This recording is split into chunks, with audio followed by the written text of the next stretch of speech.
70,000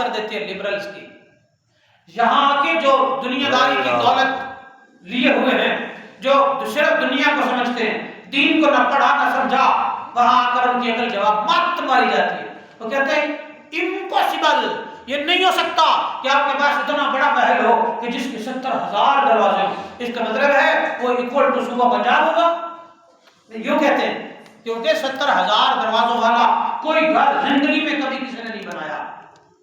پھر وہ قانون نے جنت بنائی تھی تب بھی نہیں بنا تھا.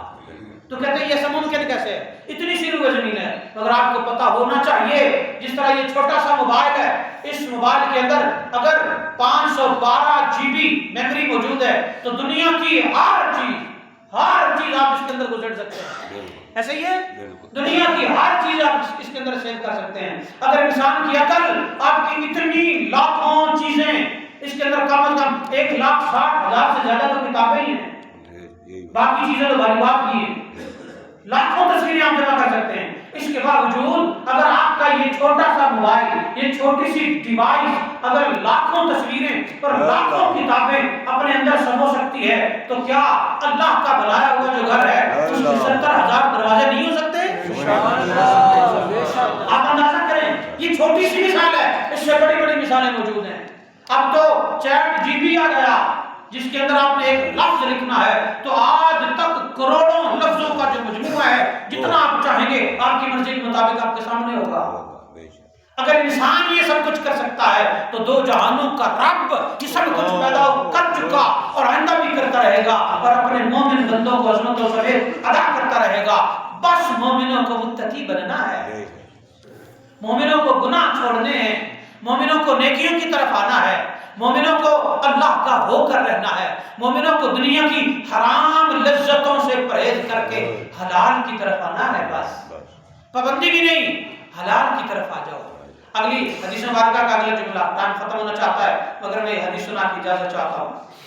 آقا علیہ السلام نے شاہ فرمایا لِكُلِّ بَابٍ مِّنْهَا قَصْرٌ مِّن ذَهَبٍ, جو ہر دروازہ ہے نا, ہر دروازہ سونے کے ساتھ نقش و نگار سجا کر سجا ہوا ہوگا. سبحان اللہ. ادھر تو یہ مسجد کتنی سجی ہوئی ہے, یہ شیشوں کے ساتھ سجی ہوئی ہے, کتنی پیاری لگ رہی ہے.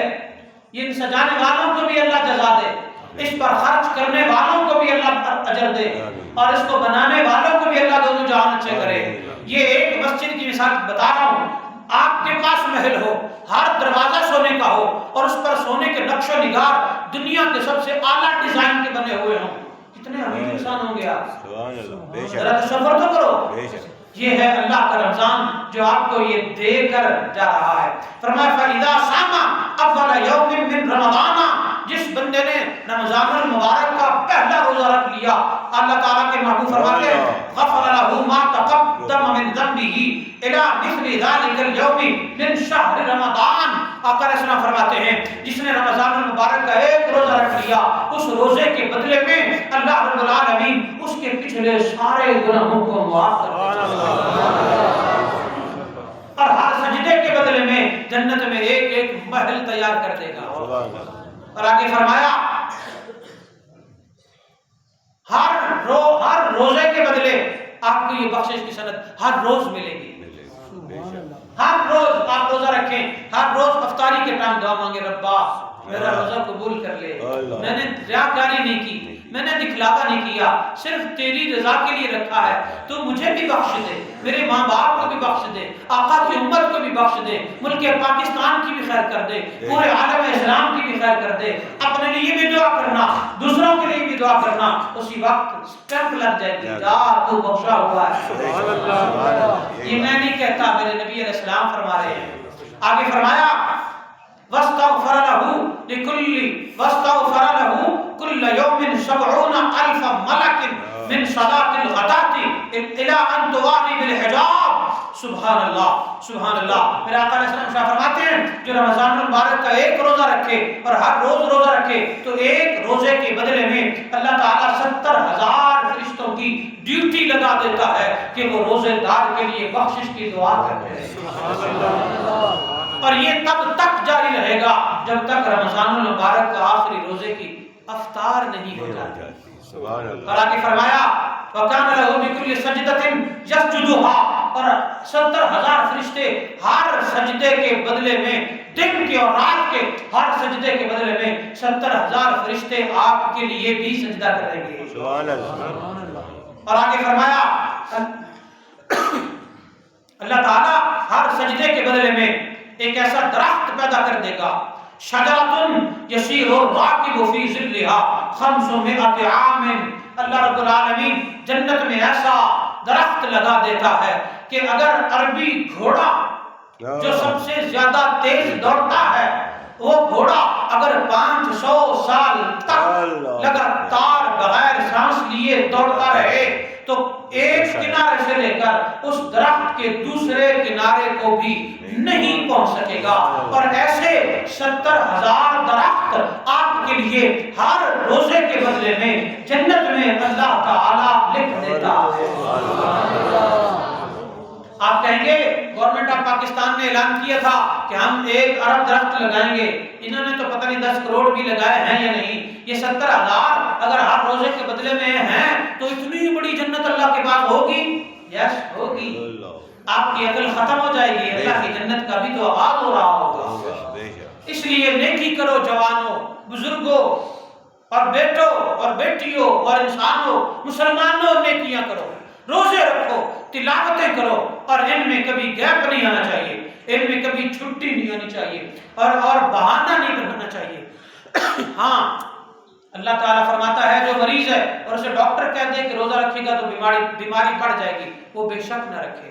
جو شوگر کا اس حد تک مریض ہے، اس حد تک مریض ہے کہ اگر شوگر روزے کے دوران شوگر اتنی زیادہ ہائی ہو گئے یا لو ہو گئی کہ اس کے مر جانے کا ڈر ہے، اور ڈاکٹر سجیسٹ کرتا ہے اور کہتا ہے کہ روزہ نہ رکھو، تو اس کے لیے اجازت ہے کہ وہ روزہ نہ رکھے. اسی طرح مسافر کے لیے، ایک مسافر 92 کلومیٹر اگر سفر کرتا ہے، چاہے وہ جہاز پہ، چاہے گاڑی پہ، چاہے پیدل، جیسے بھی سفر کرتا ہے، تکلیف میں ہے یا آسانی میں، یہ آسانی اللہ دے چکا. اب اگر آپ روزہ نہیں رکھنا چاہتے تو آپ روزہ نہیں رکھ سکتے، یعنی نہ رکھیں. اگر نہیں رکھیں گے تو گناہگار نہیں ہوں گے، رکھیں گے. سفر بھی ہے، رمضان بھی ہے اور روزہ بھی ہے، تو کس کا دل کرتا ہے کہ جناب رمضان المبارک میں ملنے والی بخشش کی سٹیپ جو ہے اسے چھوڑ دے؟ اسے لے لو، اور اگر جہاں تک ممکن ہو سکے تو اپنے آپ کو بخش رحموں میں شامل کروا لو. میں نے ایک آیت کا جز اور ایک حدیث آپ کو سنائی ہے، ابھی کافی مواد باقی تھا، کبھی اللہ نے چاہا تو پھر سے انشاءاللہ اللہ رب العالمین رمضان المبارک کے سحر سے لے کر افطار تک، افطار سے لے کر سحر تک دن رات ہمیں عبادتیں کرنا نصیب کرے اور ساری عبادتیں قبول کرے. آمین. وما علینا الا البلاغ.